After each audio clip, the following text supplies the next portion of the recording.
Welcome back to Learn Our Comms, Expand Your Thinking, episode 6. Welcome back, JFAnon Sapioplex. Thanks for being here.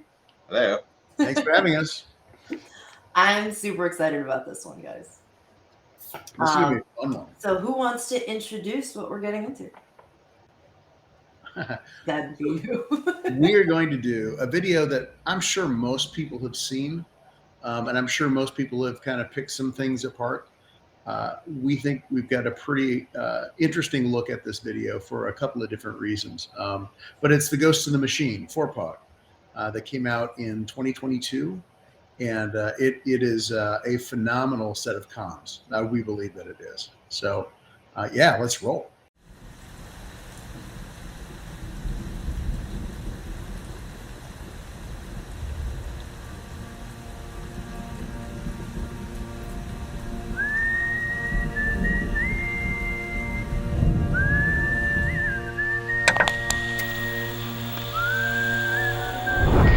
As the world watches and listens in horror, the peaceful pro-democracy demonstration in China comes to a violent and bloody end. Mr. Gorbachev, tear down this wall.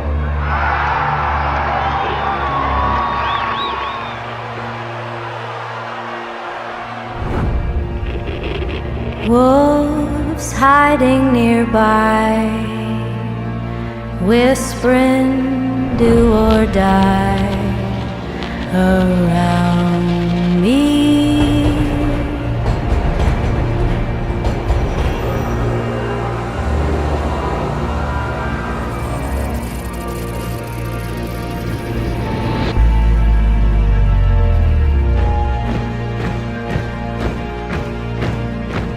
You say your last good night while I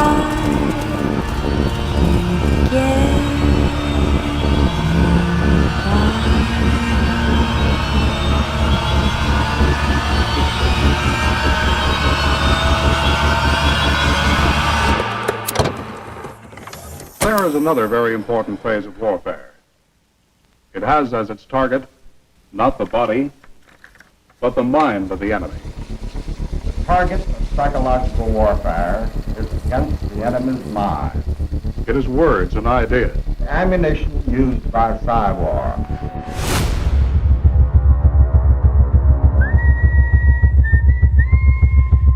Its mission is to influence the thoughts of the enemy soldier, and at the same time is expected and encouraged to study foreign languages and the social sciences such as history, economics, and sociology. He must have a broad and sympathetic understanding of all phases of human experience. gripping at my skin, the walls of night closing. but the use of this force as an integral part of combat has now taken on new form. As I wait to say my last goodbye.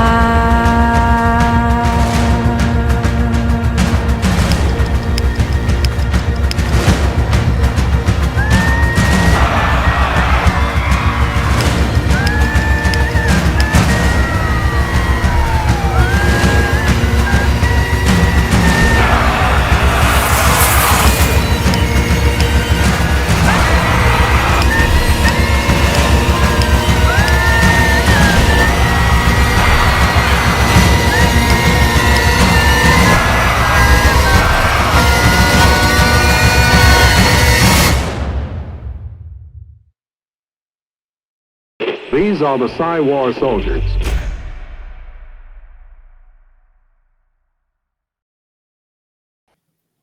Oh, it's so badass. I remember the first time that came out, I was like, yes!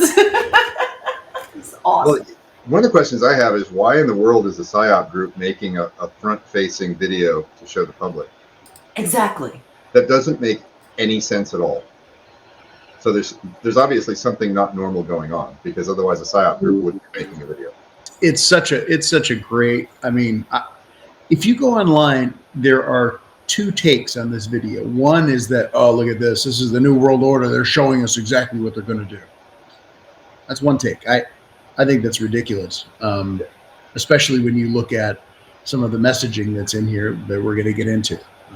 It's not New World Order stuff at all.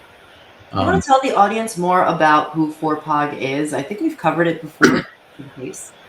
The fourth PSYOP group, those are the guys. The fourth, I think, is the one that actually has jurisdiction over like North America. I think that's what it is. But they're all special forces. And if you recall, in I think episode 1 or 2, one of the two, we talked about Eisenhower and this kind of the connections we were making that we think are there. And there was a very prominent figure in all of this. His name was Brigadier General Robert McClure. He's known as the father of special forces. He's also the father of psyops.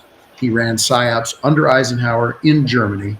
And post-war, he was in charge of basically re-educating Germany, Japan, one other country, Paul, I'm not remembering. Germany, Austria, Japan, and Philippines. And okay, 4 countries. No, Korea and Philippines. I'm sorry, not Korea. So anyway, McClure wanted to have psyops after the war in peacetime, and he kept getting the pushback, like, no, we're not going to do that. Whether or not that was really what happened, whether they were still created and kept going or not, we don't know. But the official story is he finally got his wish in, I think it was 1951. The first leaflet and loudspeaker brigade was set up at Fort Riley in Kansas, Kansas. Yeah, first battalion.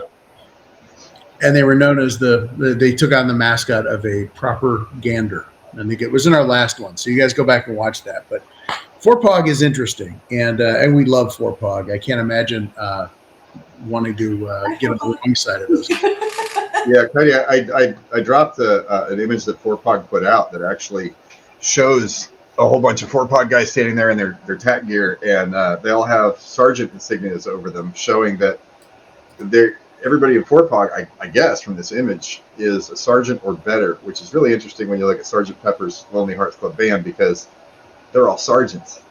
Yeah, the whole thing is fascinating. And so, the idea of psyops in the U.S., we think, Paul and I believe that we have been under a psyop for decades while things get worked out in the background. And also, like, in that environment, you can't even tell if 4POG's real. Right. So if you want to hear more about that, go watch episodes 1 and 2 for sure. But we're here to talk about this video because this video is pretty freaking amazing. Yeah, by the way, just as a preface to all of this, we have to say, because of people's reactions online, these are our opinions. If you don't agree with them, then you know what that means? That means you have a different opinion. Yeah. Research and decide for yourself. That is what this Great Awakening is supposed to be about. Don't look for us to tell you what the truth is, because we don't look for anyone to tell you what the truth is. You should ingest all of the information you can and then figure out what you think. Yep. And if you disagree, that's cool. We could be totally wrong. We could be wrong about some or none or all. That's how I think you guys arrived here. I think we've had a lot of conversations where like, nah, you're wrong. Right.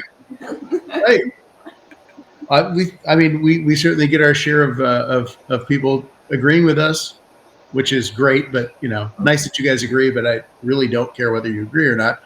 I just hope that people are looking at and doing their own research on this stuff, because we're going to need to be able to do that in the future. By the way, I will say, watching this video again, it's probably been a few weeks, maybe months since the last time I watched it. Watching it again is like I'm watching it for the first time because I'm seeing it with new eyes now. It's crazy. Yeah. Everything you learn about this stuff and the more connections you make, the more you see in all this stuff. Agreed. So you have to keep going back and watching the same thing over and over and over again, and you keep getting more and more understanding as you go. That's what it feels like to be being enlightened.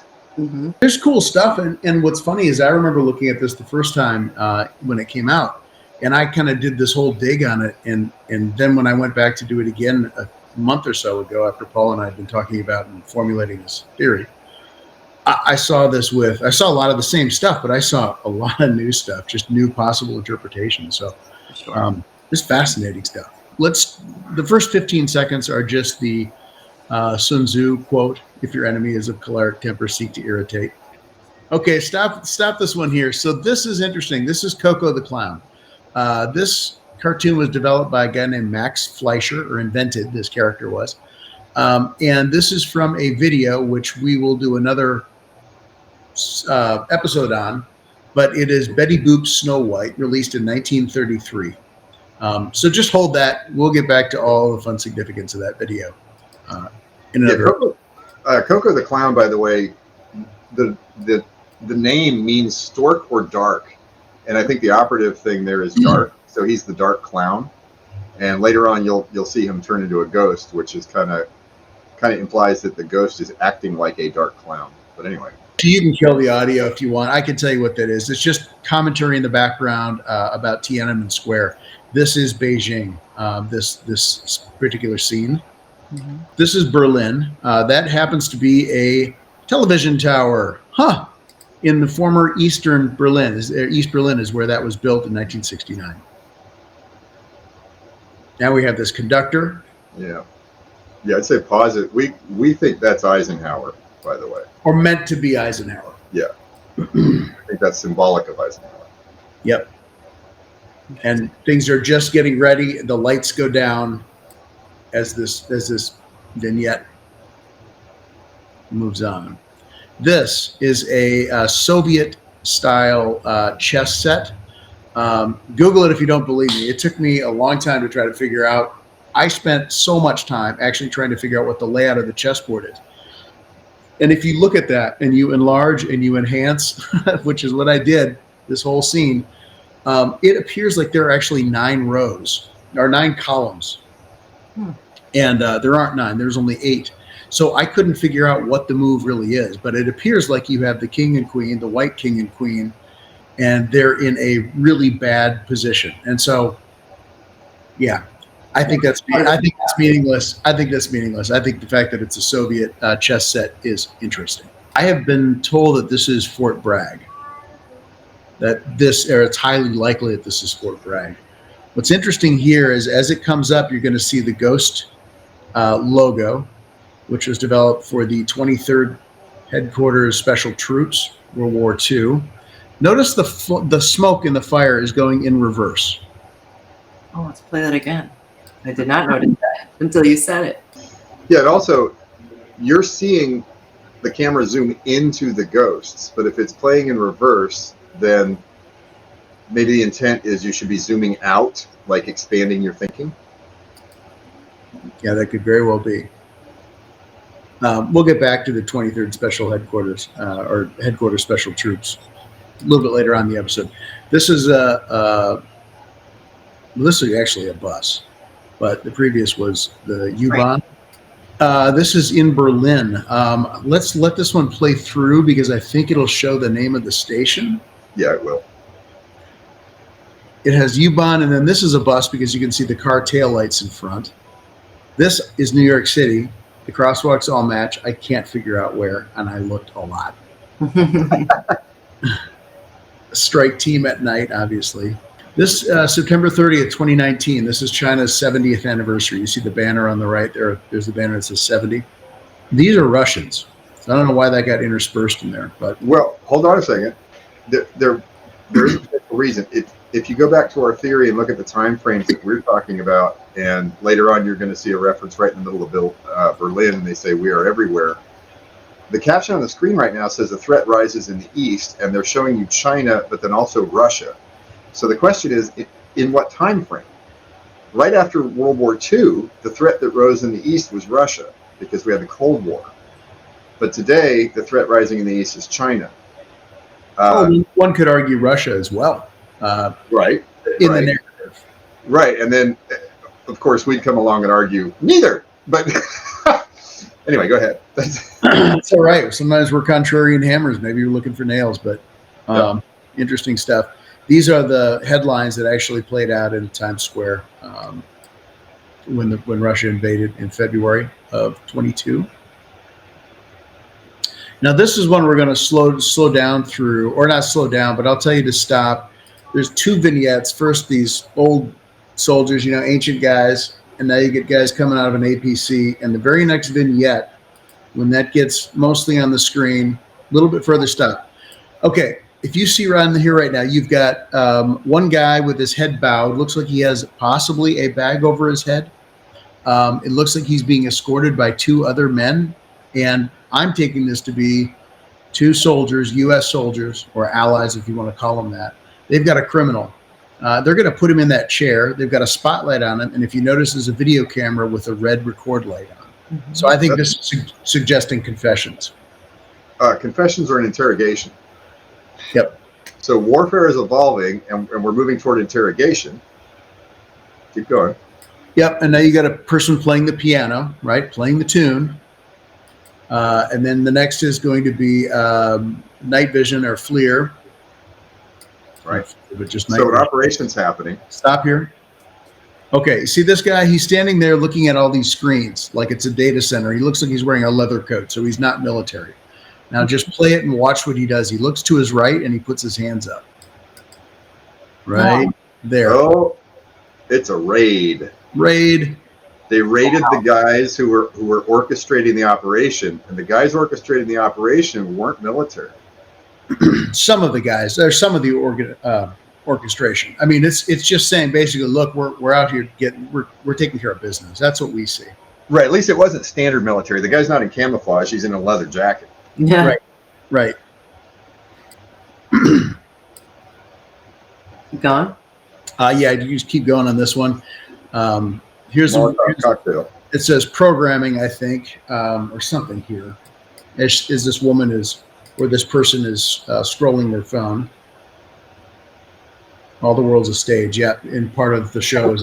Here's our conductor again. Now, what's interesting here, hit pause for 1 second, Kaidi, and so they're opening an old reel-to-reel tape player, and you're going to hear, it's like an instructional video that was done, I'm guessing, in the 50s. If you listen to the way that accent is, the guy says warfare. It's really cool.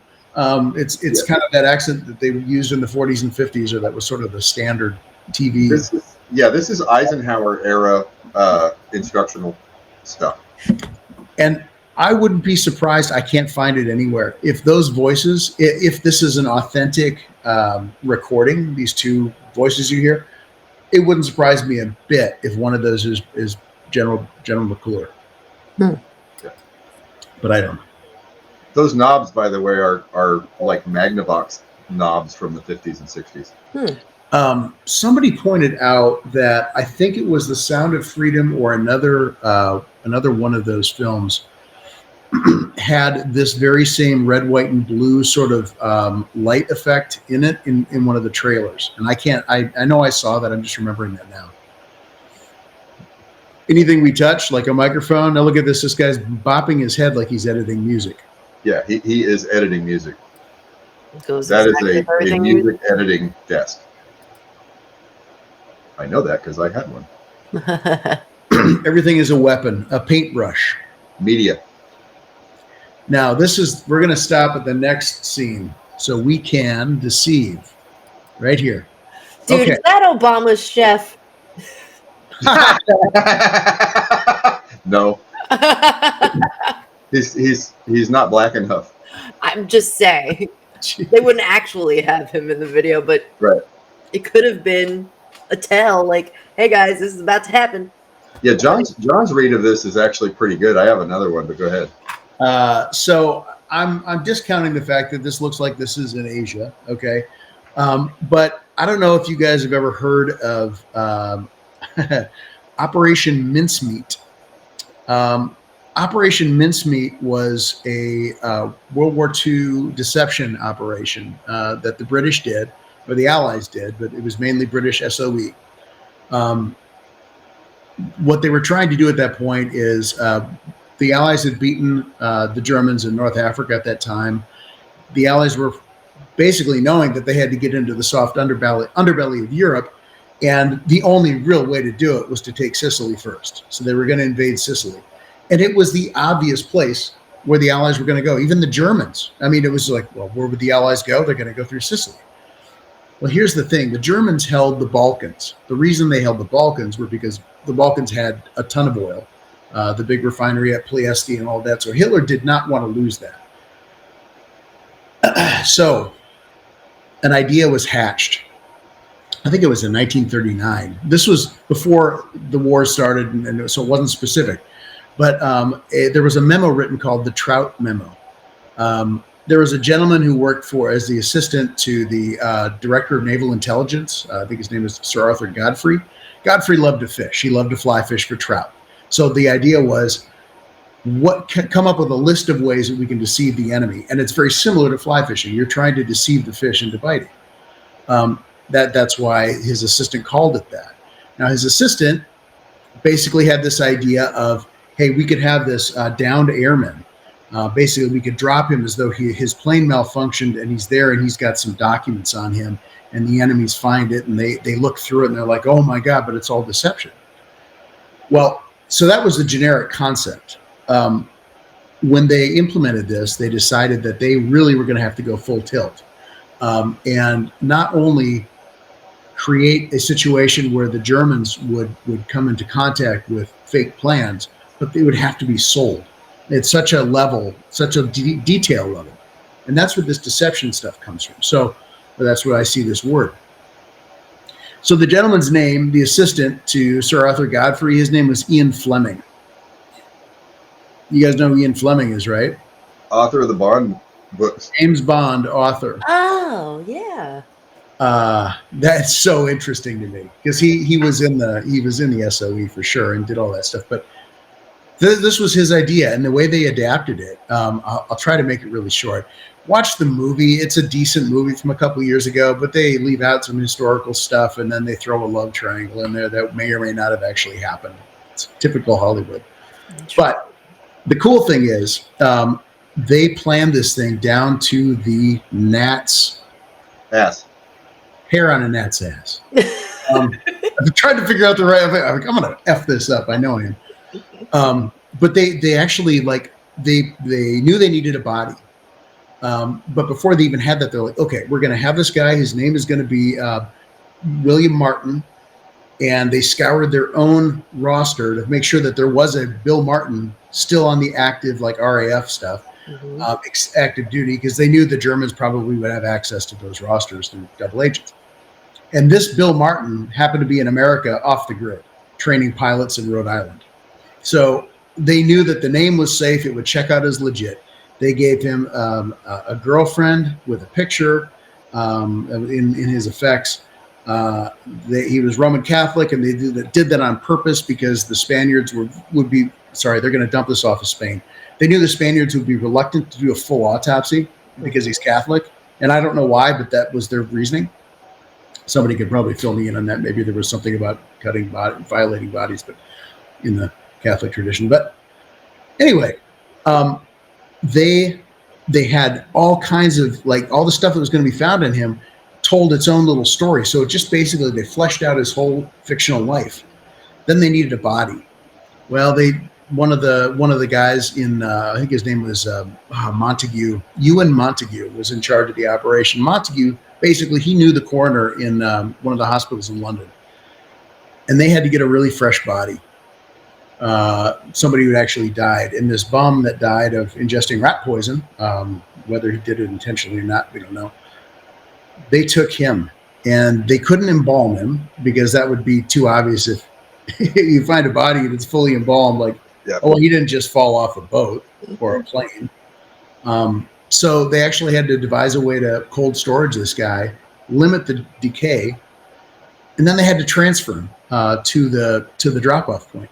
Did it by submarine. They did it with none of the crew knew what was even going on. He was basically in a canister that fit in a torpedo tube filled with dry ice. And when it was time to drop him off, they did it at night. The 2 or 3 guys that were in on the operation, they got the tube out, opened it up, and just let the guy float. He was discovered a day later. And for those of you who don't know, Spain was nominally neutral in World War II, but they were allied with Hitler. Francisco Franco, dictator, and Hitler were, buddies in only ways that fascist dictators can be. Didn't he have a briefcase handcuffed to him? Yeah, that was where they found all this stuff. So here was what. So anyway, it got to the Abwehr, the German intelligence, and eventually got to Hitler, and Hitler believed it. What it did was it suggested in a letter, supposed to be an informal letter from Alexander, General Alexander, the British guy, to Eisenhower, that basically hinted very strongly at, we're looking forward to these plans and everything. And by the way, if I'm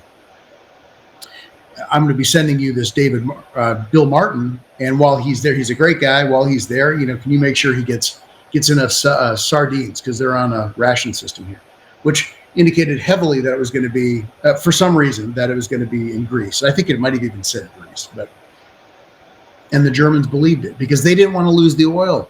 So they were more afraid of losing the oil than losing Europe or Italy. Didn't realize how much the threat was. As a result of all the deception, the Germans transferred 2 divisions to beef up the Balkans, and the Allies went and took Sicily in less than a month with way less casualties than projected. And that's what started the fall of Italy 10 days later after Sicily fell. I mean, can you imagine if deception of that level back then worked? What levels of deception there are today? Well, I mean, just look at the mainstream media. I mean, it's ridiculous what's going on right now. Yeah, but I can read to this like this. Well, so I just want to put a quick bow on this though. So that body was floating in the ocean. It had that was this medium, this body floating here, where it says deceived. That screams mincemeat to me. Yeah, there is another read to that basically that I wanted to just throw out there. It's much simpler. John's read of this is actually brilliant, and I think it's possibly true. The very simple read I had when I first saw it was that Ghislaine Maxwell's father was found floating off of the northern coast of Morocco near his yacht because he'd been killed. But was that deception? Was it actually Ghislaine Maxwell's father that was found? So anyway, that's my whole description. Wait, hang on. I Nothing would surprise me. I feel like a lot of deaths are deception. Was his body recovered? Yeah, I believe so. Huh. Yeah. He was found floating near Who saw the body? Yeah. I mean, well, that's the thing. They say, anytime you see anybody online say, well, they say this. It's like, well, who's they? Yeah. I mean, we're dealing with deception at levels that are almost unthinkable. So, Muslim girls learning in school. Pause. Pause it. Why does he have vampire teeth? Exactly. Almost nobody spotted this. I spotted just this saw it. Yeah, I happened to pause the video where it was really prominent, and I was on the phone with John, and I said, John, why does this guy have vampire teeth? It says change. Yeah. So this looks like just kind of a panoply of all the things that need to change. Yeah, it's crazy. To change vampires? I mean, how many vampires do you know? Well, that's the thing. You probably I feel like don't a know. vampire because I don't sleep, but Well, I mean, people probably don't know how many vampires they know. Yeah. wait, are you of the belief that vampires are real? I'm not. I don't. No. Vampires are a creation of recent history, actually. I mean, if you look at the vampire stories, this all starts really in the 1900s. But if you look at the history of it, it goes back to Dracula, right? Which is Vlad the Impaler. He's the son of Dracul. That's where the name Dracula comes from. And it essentially goes back to the bloodsuckers, that do all this, blood rituals and things in Satanism, but also just the fact that they are sucking the wealth out of the rest of the world. So this whole popularization of vampire narratives, I think, is part of the overall larger psyop to expose all of this stuff. I honestly saw vampires as the aliens that didn't stick. Like the fear tactic. They really wanted to do vampires, and it was so glamorized that they just couldn't get it off the ground. And the more familiar you are with the narrative, the less afraid of it you are. So they popularized all this stuff so people would be less afraid of it. Exactly. So what's interesting, just pause real quick right here. If people go back and listen, I have an audio clip, and I'm not going to spend any more time on it. But It says something in the background with that woman when she's looking at her phone. It sounds like an airport announcement, and I think it says something like airport Nemechek, but I don't know. I've isolated it on this audio program, and I can't make heads or tail of it. Anyway, there's so many comms in this thing.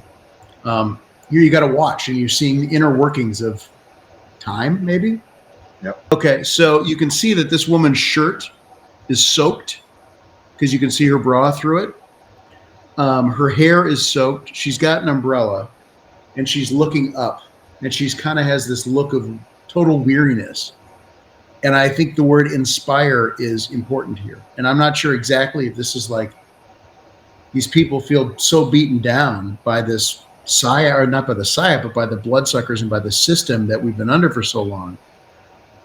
And it says the ghost in the machine can inspire. Yes. And I think that's a really strong message. We could use some inspiration right now, Forpog. Maybe you give us something good. Well, they gave us a wet T-shirt. I mean, thanks, Forpog. I'll take that for now. There are 6 masks in the forest. You can kind of see the white along the base there. One hidden by the tree on the left side. Here's a guy putting on theater makeup. Just another chessboard, standard chess.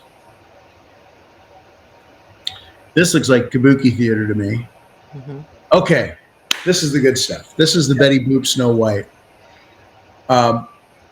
This mirror on the wall kind of thing, or looking glass, or whatever it is supposedly just tells the truth. And so the queen is going to slide it over the dark clown. Over the dark clown. Right. We're going to want the audio here pretty quick. Do you want me to play it at full speed? Yes. But I'm going to have you stop when it goes to the next vignette, which is the subway, the U-Bahn in Berlin. Okay, stop it here. So you're going to see the train come in. It's the same that we saw in the first, I don't know what, 30 seconds in or whatever. This station in the middle behind the "We Are Everywhere," you can see it actually says Mittelstadt, Mittelstadt. That is a Unterbahn, a U-Bahn stop on the U6 line in Berlin. And that's where I showed where that map was, how it was in the former East Berlin. We tried to make sense of the clock. The clock, it looks like it says 7:46.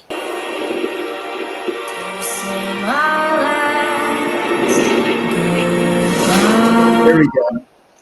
And there's our ghost. Mm-hmm. Yes. And that's the true form of the ghost. Right. Yes. So the dark clown is what the ghosts in the machine are acting like. The good guys are acting like bad guys. So before you hit play, right around 2:49, whatever the next scene is, it's like a strike team that's going down a hallway, clearing these rooms. And if you listen in the background, you're going to hear a series of clicks. And it's harder to pick out from the video, but hopefully the audio file, Kaidi, you can play, that will make those. In fact, we can come back to that if we want to play through this video and then just come back to the clicks. I'll put the volume up so we'll see if we can hear it.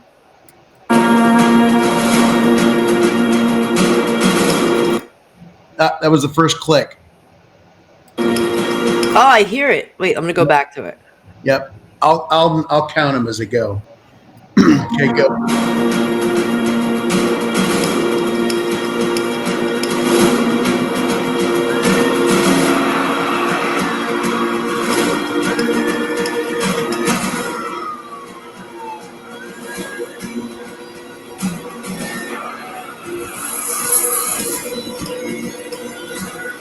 Three there.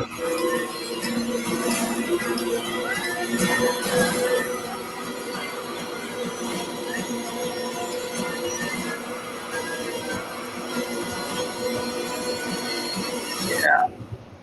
All right. I'm it's hard to pick out with some of the background music. Morse code, right? No. it goes 4, and then there's a space, then 4, then a space, a time when I say space, a gap, and then there's 3, gap, 5, gap, 2. Okay, so here is where you see the 4 and the 4 and the 3 and the 5 and the 2. Oh. So what I did is I looked up, I naturally think Q drops. I looked up 44 and 352. Those don't really apply. I looked up a number of different ones. The ones that really make sense are 4 and then 4352. I mean, you guys all know the Q drops. You can go there and read it, but I think this applies. It just talks about POTUS being safe. Any discussion of him as a target is false. And this was last July, I think this video came out, July or August. I think this drop is absolutely applicable. And then the next one, 4352, is even better. So you see in Trump's tweet, he talks about Antifa. That just happened. I just think it's interesting that that's in there. But look at the first couple words in the drop. You can zoom in on that. Irregular warfare, insurgency. Irregular warfare. That's exactly what 4POG does. I think that in that video, these two drops are 100% relevant. Those clicks are not in there randomly. There's no way they're in there randomly. Yeah, I can't believe you found those clicks, John. I take part of that to mean that, you know what? What if Antifa, I believe they were totally infiltrated. BLM and Antifa and all those guys. And what if 4POG is behind some of it, helping the white hats who are posing as black hats, suggesting things for Antifa? Could be. Well, I mean, it all goes back to how do you orchestrate a sting? You create an environment where the bad guys can do the things that they want to do, and then you infiltrate them. You've created this infiltrated environment for them to do it in, and then you encourage them to do it, watch them carry out the crime, and then you prosecute the crap out of them. Well, I think what people don't recognize is not only was Antifa activated, but people like me, I was activated because of the ridiculousness, and I was so frustrated by what I was watching on TV every day, and the fact that my friends were so brainwashed is what encouraged me to make my first ever video. Was this, like I said, the Summer of Love. It activated people like me.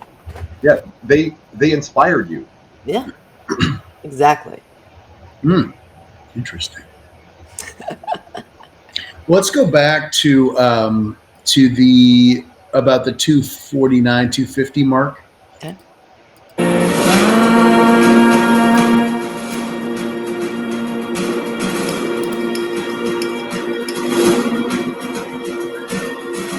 This is Maidan, Alpha Bank in the background. Yeah. That's Tunisia, 2010 to 2011. Leaflet drop in Afghanistan, Hong Kong.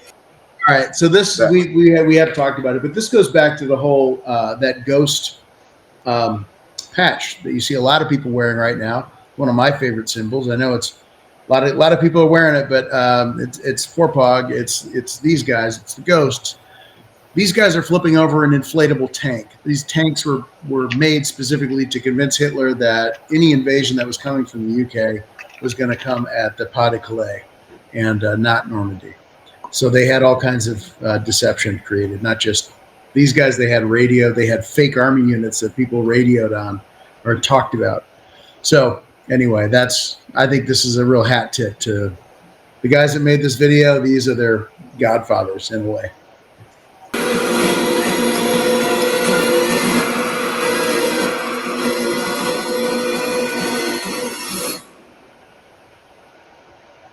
I love this video. These are the PSYWAR soldiers.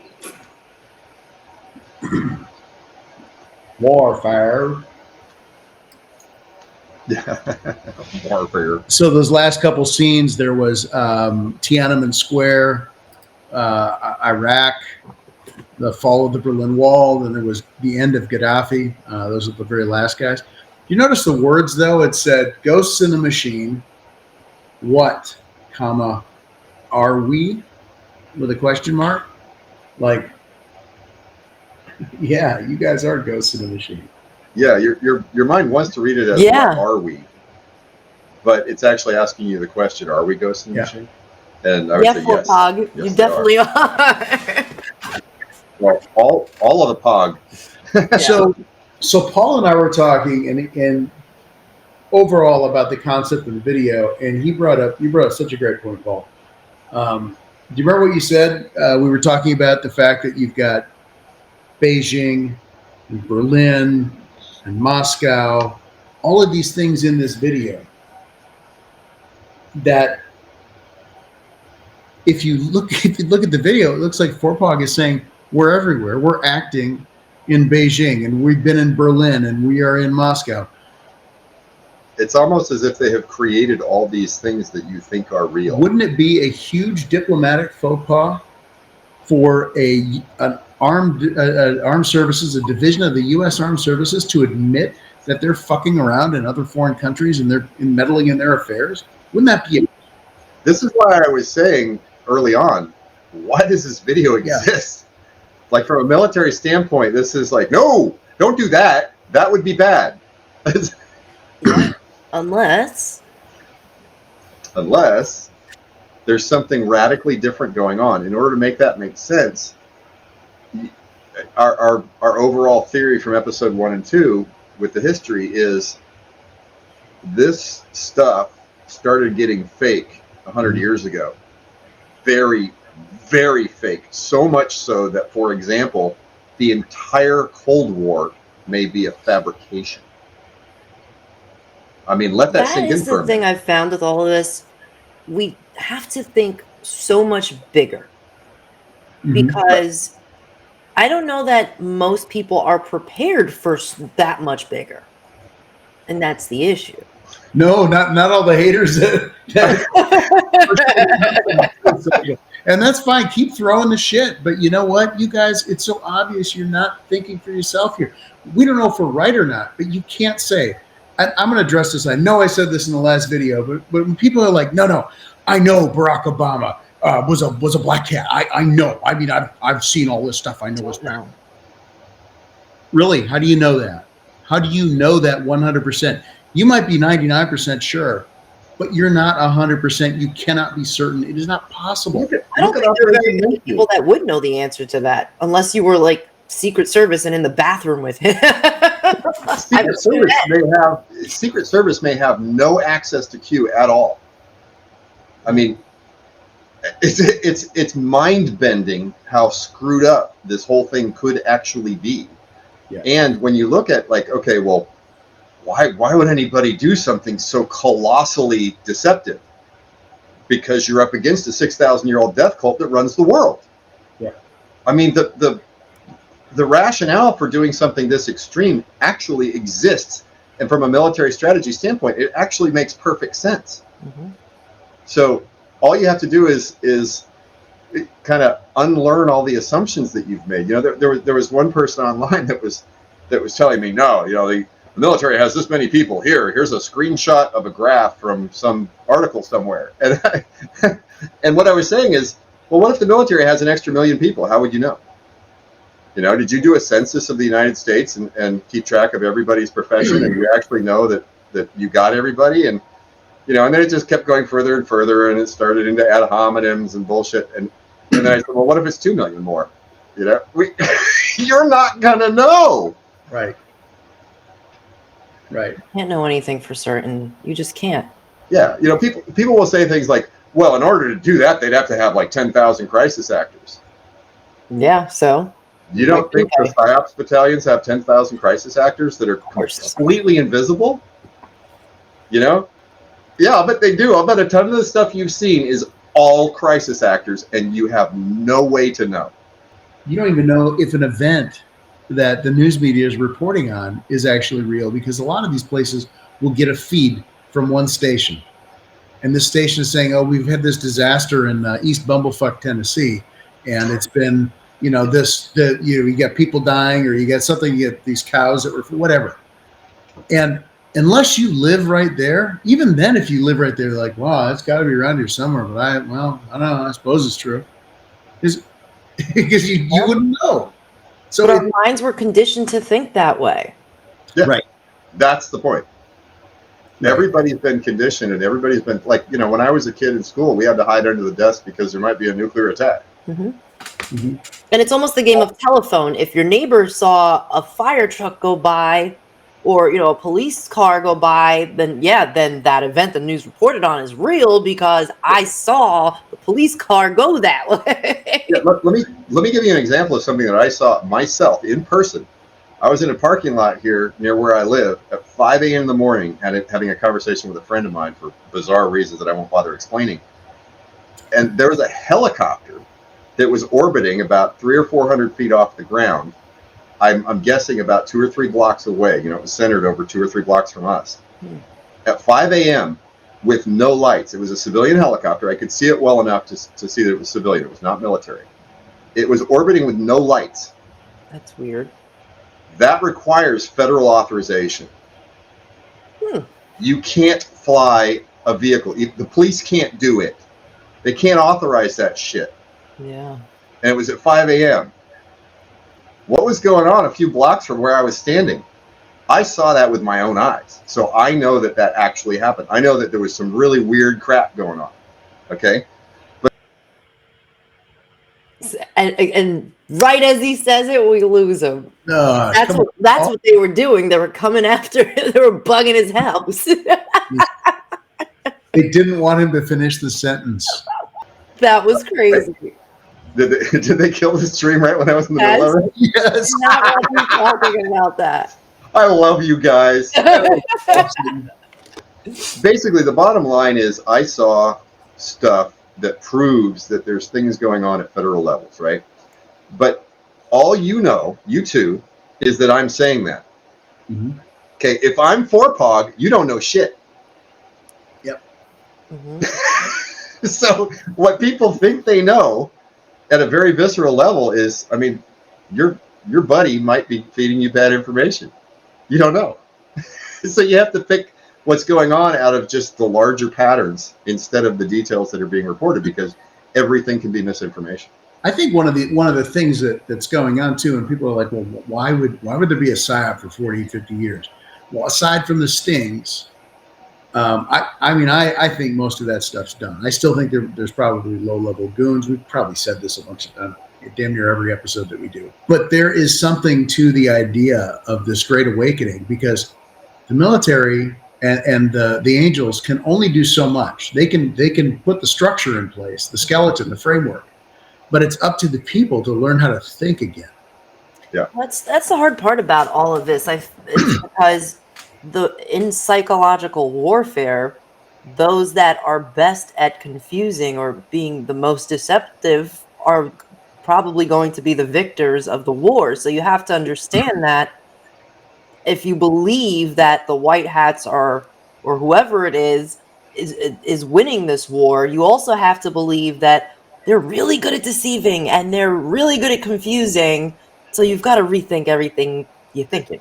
You also have to understand that in order to win the war strategically, they had to act bad. And so exactly. You have to look at the bad players that would be necessary for the stings to work and say, I can't tell which bad guys are actually bad guys, or if they're good guys playing bad guys. And there could be bad guys playing good guys. So that's the thing. There's this contemporary narrative of, Trump decided to run and then he did these things and he's fixing everything and we're going to go watch Trump rallies and all that stuff. And I see that as a very, very truncated narrative. It's a very small narrative that's within this much, much grander thing that's going on. And that smaller narrative is necessary because that's what got everybody woken up and going and getting them inspired and getting them pissed off at the school boards and all that stuff, getting them to be active. All those things are necessary, right? But at the end of the day, it's all a show, which maybe that's why Q says you are watching a movie, because you are watching a movie. It's a show. Well, guys, I would say that, one, we have to come back and do an episode with the Betty Boop Snow White thing, for sure, because I'm interested to see it. But again, I would say as this movie plays on, go rewatch things, everything, not just this, right? I think a lot of things that you saw before, you may see differently. My only thing before we close out of this episode is I do want the audience to understand when you start thinking about a lot of these things, I don't want it to confuse them into inaction. That's my only fear. Because once you start thinking, okay, I don't know anything, and this guy could be good and this guy could be bad, and then I don't know what to do anymore because it's so confusing. How do they get themselves out of that? I think what it all boils down to is people need to learn to think and maximize the use of their brain, and learn to see that people communicate in all sorts of different ways. There's many layers of it, and you can hide information in plain sight. And if you look at all the media out there, we've talked about Yellow Submarine and whatnot, and songs, and you can find all these messages and songs if you know how to read stuff. Green means Satanism. There's the red and the blue pill. Look at Strawberry Fields from the Beatles. It's a field of red pills, and it goes on forever. Look at the lyrics of that. It's so obvious once you see that. And once people actually do start to think at that higher level, then you start to realize that, when the government tells you to wear a mask or you can't go into Safeway or whatever grocery store you want to go into, go to a different store. Just start thinking for yourself and say, I'm not going to tolerate this crap. I'm not going to play along with what they tell me to. It's not legal. I'm not going to live in a world that's filled up with crap like this, That's right. And everybody's going to have a different line for how far they'll push things or how much pushback they'll have. Some people are going to choose to approach people with masks and say, rah, rah, rah, rah, rah, and other people will just avoid them, whatever. That's fine. But think for yourself, decide what's important to you, and then do what's important to you. And, remember, your decisions in life, they're going to affect your kids' lives. And I think that's probably the most important thing is we should all be doing this for the children because we're not going to be here forever. Yeah, I would add one thing. If people are stuck in a place where they're like, I don't know what to trust anymore because nothing is true. Don't trust anything. Remember, though, that you spend your whole life using your brain to make predictions about stuff, whether you realize it or not. Like, I get in my car in the morning to go to work. I'm predicting I'm not going to get in an accident because if I thought I was going to get in an accident every single time I got in my truck, I'd never drive anywhere, right? You have to make that choice and say, look, I'm making this decision to do X or Y, to act with the information that I have available to me. I'm going to make what I think to be my best judgment. That's all you can do. I was just going to say, we might even do an episode just on thinking, because like there was a great thread I saw online talking about priorities.